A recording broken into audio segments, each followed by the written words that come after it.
Kamusta kayong lahat mga boss idol? May bago tayong panonooring scandal video galing kay Showbiz Life. Ah, medyo 90s sigat tong artista na 'to. Talagang hinahangaan dahil sa kanyang kagwapuhan at pakisig at kabataan, no? So, sayang yung father din niya sobrang sikat. Idol din yan. Ito, may bagong revelasyon na naman lumabas kay Mark Anthony Fernandez. Hindi natin ito pinatototohanan o pinasisinungalingan dahil ito ang mundo natin ngayon. Alam naman natin na high-tech na. Pwedeng AI lang to. Pero may nagsasabi yung tattoo talaga ni Mark Anthony. Pero syempre, kung yung ang mukha nga nagagaya, yung tattoo pa kaya. Wala pa namang kasiguraduhan to. Pero may lumabas mga scandal, mga nude photos. Parang, alam ko, Mary Jane yung hinihigit niya Or siguro yung maikli lang. Sobra na maikli, no? Parang Mary Jane nga. So, halina panoorin natin at bago nga pala na panoorin natin to, paki-subscribe ang video or vlog ni Showbiz Life.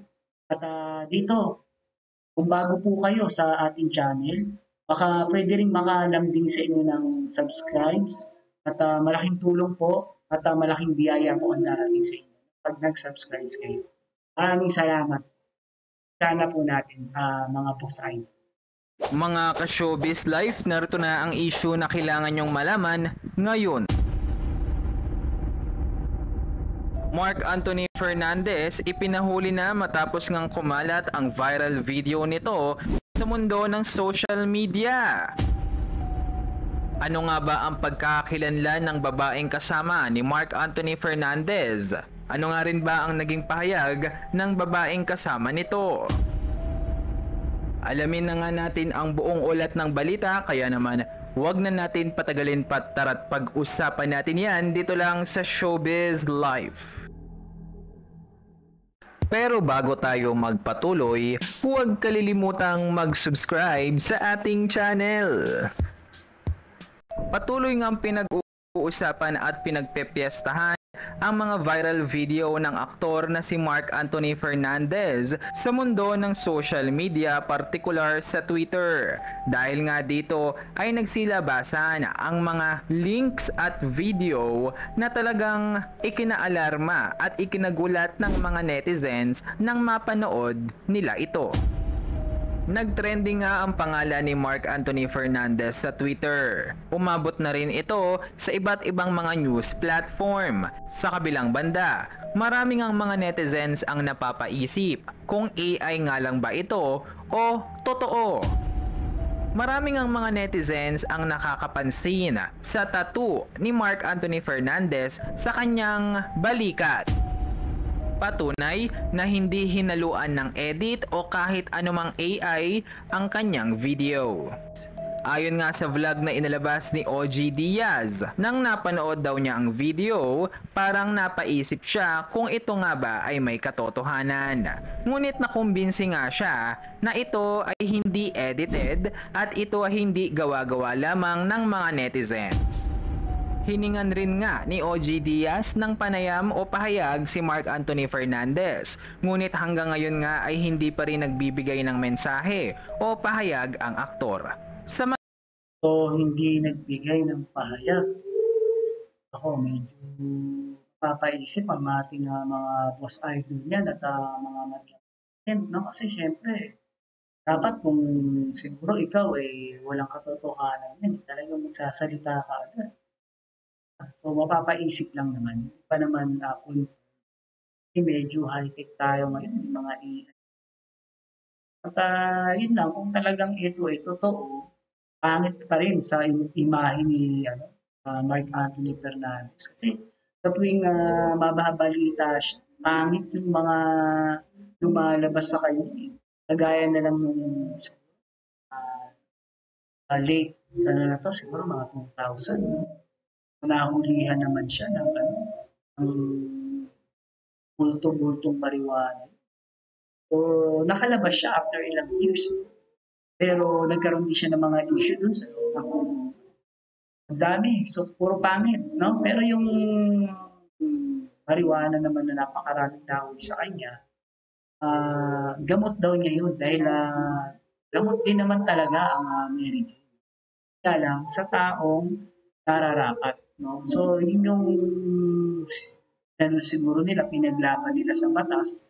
Kaya nakalabas na si, ano, si Mark Anthony Fernandez. Siyempre, influensya na rin, may pera at may mga connection. Pero kung ordinaryong tao yun, wala yan. No? Kasi ang marijuana talaga, pag nahuli sa atin, nahulihan ka, no bail yan. At saka, parang alam ko, pinakamababa dyan, 16 years or wala nang kawala. Parang ganun. Pero parang pangit ng batas sa atin. Kasi kung ang shabu nga, pag nahuli ka, nakakalabas ka agad. Samantalang mas delikado yung gamot na yun. Kasi yun, hindi ka patutulugin. Ang tao, di ba, kahit hindi nakadrugs, pag walang tulog, tangang kaisip. Lalo na kung may halong pulburon. So, dapat, baliktad. Ang Mary Jane kasi, talagang, herbal yan. O kalikasan niyang gawa niyang ating Diyos. Dapat gamitin nga. So, marami nang kumukontra dito dahil sa ibang bansa, legal yan at ang ginagawa talagang gamot yan para sa mga ibang sakit. At yan nga yung pinaglalaban ng idol natin na si Robin Padilla, no? Senator Robin. Tama lang naman, sana gawin legal, pero syempre kailangan meron kang ng doktor na pwede kang gumamit yan at hindi yung hinihikit, kundi yung tinitig. Tinitig like parang magiging capsule na pwedeng gawin yan eh. Marami lang mga boss idol na kumukontra malamang mga doktor natin at yung mga nagbibisis ng medicine. Kasi marami talagang masasaga ang gamot yan. So, alam mo naman pagdating sa atin, talagang pera-pera yan. Pero para sa akin, dapat illegal din yan in a nice way. At yun nga, kailangan hindi siyempre yung hinihitin kasi may tama yun. Gawing capsule, parang gano'n. No? So, para lang gamutin o pagalingin kung ano man yung sakit na nararapat para maging okay at napakarami kasi natin yan dito. So, malupa pa tayo, mabundok pa tayo, marami tayong ganyan na tumutubo lalo sa Baguio. So, dapat gawin natin yung alternative sa mga medicine kung ano man yung epic na yan. No? Ito herbal, mas okay. So, yun lang. At patuloy po natin na madlang netizen at ating mga boss ay Samantala, alam naman natin na si Mark Anthony Fernandez ay isa sa mga hinahangaan, isa sa mga pinakasikat noong 90s. Isa nga siya sa yun, galing siya dyan, no? Yung mga panahon na kasikatan talaga niya. Kahit mo na may itsura kasi. No? Talagang kakawig din ng tatay niya, no? Si Rudy Fernandez, no? Sayang din yun, maagang namat na wala, no? Idol din yun. sa mga pinaka-spotlight noong 90s dahil nga sa galing niya sa pag-arte, gayon din sa kanyang natatanging kagwapuhan. Kaya ganun na lamang ang pagkabalisa ng mga netizens nang kumalat ang video nito sa social media. Sa kabilang banda, naging maingay din na usapan na ang aktor na si Mark Anthony Fernandez ay ipinahuli na dahil nga sa malaswang ginawa nito at hindi kaaya-ayang video na inilabas sa social. Pero hindi naman dapat na ipahuli. Sarili naman niya yung sinisira niya. Pero hindi ko lang din nakita. Nakita ko naglabas ng kaselang bahagi ng kanyang parte. Ayun, pwede yun. Scandal talaga na matindi yun. Pero yung nagpakita lang ng abs, natural lang yun. Yung mga ibang nagbablog, mga babae, papalit pa sa harapan ng camera, silhouette lang. Diba? Pero hindi ako pabor niya mamumuli.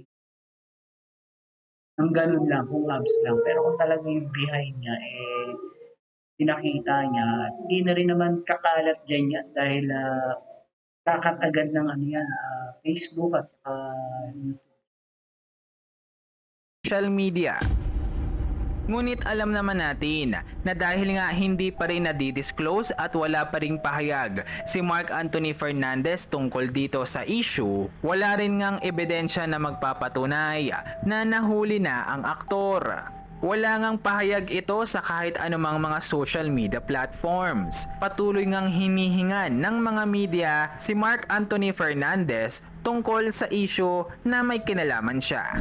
Sa kabilang banda, alam naman natin na nahuli rin si Mark Anthony Fernandez noong 2016 dahil nga sa paggamit ng 2016 lang pala yun, no? Kailan lang din yun, kung tutuusin, 8 years ago, no? Kung tutuusin nga, kung walang ano yan, mga may pera, kung walang pera talaga, at walang wala na, hindi na makakalabas yan. Kita mo, kasi 8 years ago pa lang, matagal na nakalabas to. Parang nakulong lang siya ng 2 to 3 years. Para syempre, kailangan may konting ba't hindi talaga yung nahuli sa kanya na marami. Marami nahuli sa kanya. Pwede nga lumalabas yung pusher. Sa user dyan Isang stick yan, user ka dyan. Pero isang tibag, pusher ka na noon. Kasi pwede mong hatiin yan Taryahin, tawagin nila. Or kung yung marami pa talaga na halos kilo na, pusher na naman talaga. Mahirap. Pero siguro sa kanya, hindi niya ibibenta yung panggamit niya lang. Siyempre yan, mayaman yan. At gamot niya yun. Yun yung pinalalabas nila at yun yung pinaglaban nila na gamot ni Mark Anthony. And then, meron ata siyang tao. Kung ano man yung gamot para dyan, sakit na yan. Sakit na yan ang pwedeng illegal na droga. Bagay na nagpapangit sa kanyang reputasyon at sa kanyang trabaho.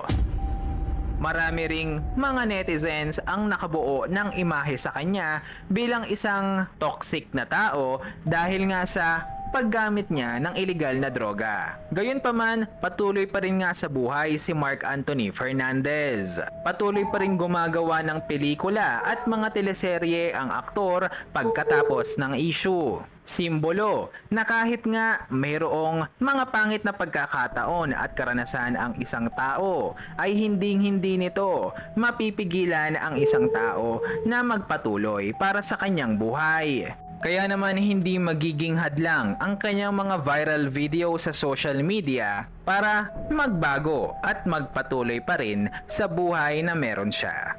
Kaya naman, anong masasabi mo sa issue na ito? Don't forget to click the like and subscribe for more exclusive updates. Okay, click and subscribe kay Showbiz Life. Pati na rin dito sa ating channel, mga boss idol. Pa-subscribe, palambing lang po at maraming salamat sa inyo. God bless you po. At hanggang dito na lang po ang ating video. Maikli lang naman to. At sana sa susunod na lalabas si Mark Anthony o mapag-uusapan siya in a good way naman. Kasi tao lang din naman, nagkakamali. Kung nagkamali man siya, pwede niya pa rin ituwid yan. Kasi ang ano lang naman sa kanya, sikat siya at artista siya. Kaya kung may gawin man siya na medyo maliit, nag-uusapan talaga sa social media, no? Unlike naman sa ordinaryong tao lang naman, buwan ng ganyan, wala namang pag-uusap nangyayari sa kanya. Pero sana, napagbigyan na siya or nabigyan nga siya ni Coco Martin noon paglabas yun sa probinsyano. So sayang, nawala siya ulit. Ayun, parang nawala nga siya tapos ngayon lumabas, ganito na naman. Parang toxic talaga yung magiging tingin sa kanya ng ibang tao. Pero sa tingin ko naman, magbabago to. At sana maisip niya na ngayon kasi si Mark Anthony halos kaidaran ko na rin. 40 plus na rin.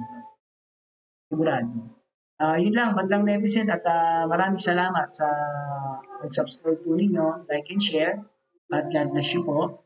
Hanggang sa muli, ito po si Tio Paeng ang nagsasabing life is short, be happy, and world peace. Peace lang, no? At happy lang. Tayo masyado naging bash sa tao, no? Sana hindi natin mas nakakilala. Salamat.